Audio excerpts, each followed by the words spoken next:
Well, today's the day where Mythic Zero comes out, so we're gonna have to start taking these bosses a little bit more seriously.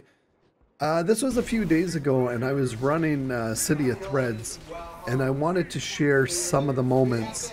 Oh, yes, and may your loots be epic. That's my notification on the screen when somebody uses the Prime on my Twitch stream.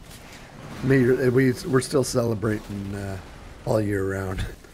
Most of these bosses I've went in not looking at the boss fights, but this is a mistake. See how I pulled from range? You don't want to do that.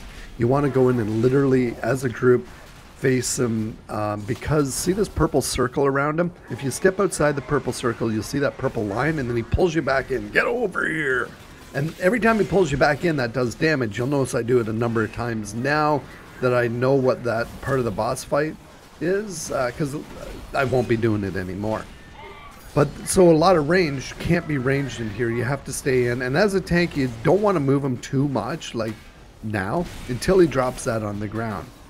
Once in a while, somebody's going to get some debuffs on them too, that they may need to move away and absorb damage. But we're running into, oh nice, this was a great upgrade. We're running into mythics now, so we have to start taking them more seriously. This part was my most frustrating part the first few times running through, because I was just randomly running through trying to find these eyes, the four. But what I didn't realize was, see these little purple locations that are spawning? That tells you which way to go, and I'm going the wrong way.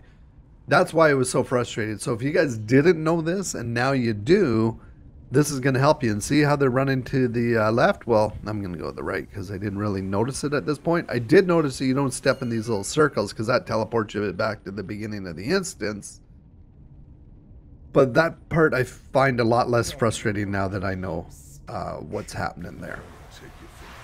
So with this twin fight, it's very interesting. One, you want to tank it away. See how they do these conal frontal attacks away from the other range, and of course if the range do get it, they just sidestep out of it.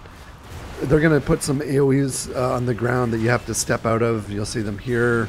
Fairly simple, but see that little arrow on the left hand corner above? That freezing thing, if you see somebody get frozen, you want to ball up on that player. Otherwise they're going to get frozen solid and take a lot of damage. So that's one thing key to keep an eye out on that. I'm really loving the AoE portions of this dungeon though too. You know, I line of sighted here using the ramp to bring them in. Yeah, it's definitely a beautiful dungeon once I figured out those eyes. That was the most frustrating part for me. Now see how this boss, he formed with those orbs? Our orbs are actually key in this fight. You know, you're getting him his health down. Once the orbs start spanning, and you won't see us do it here, but now that mythics are out, it's going to happen. But when the orbs go to the boss, you want to stand in front of those orbs to absorb it so he doesn't heal. So we'll see when they hit there, he will heal. Now when you do absorb the orbs though, you're going to get some reduced healing and take some damage as well. So you might not want to be the only person taking all the orbs. You want to work at it as a team.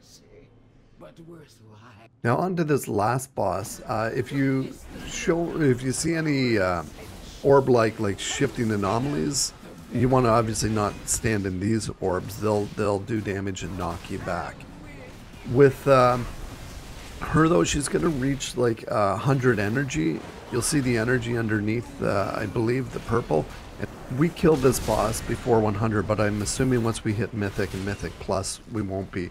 So I'm not sure if you can actually down those orbs, because the number of orbs that get collected to her when she reaches 100, and then she, within 10 yards, starts doing a lot of damage. And I believe whichever player she targets, if I'm reading it correctly, will take that damage and spread it out within 10 yards. So you kind of want to spread out if you get to that phase. We'll know more once Mythic hits and we get to that point, but right now a lot of it is kind of face roll.